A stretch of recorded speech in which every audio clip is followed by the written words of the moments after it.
Despite what you may think, Canadians are not all born with skates in their DNA. This poor child swallowed a charm from a necklace. It wasn't lucky. Choking on foreign objects, one of the more common ailments doctors see at the emergency room. We see cases almost every time we do an on-call, so many times a week. Mostly what kids swallow is food they shouldn't be eating.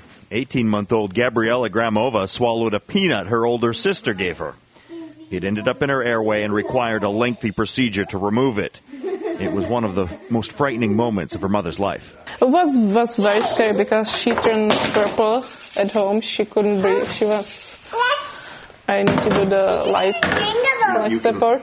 So this is an endoscopic image during the operating room session. In the right lung here, there's an object that's obstructing the airway, whereas the left lung you can see is clear, and this is what we determined was a foreign body, a peanut. And you can see that this nut is almost completely obstructing the entrance to the right lung. So these are the little forceps that travel down the telescope. The child is being ventilated by the anesthetic doctor through the same telescope while we're doing this. Christmas is the most dangerous time of the year for small children when it comes to choking hazards. Strange foods, visit to the neighbors, and shiny objects hanging at just the right height. Little Danica slipped the hook of an ornament in her mouth. When we first saw the x-ray, it was a shock.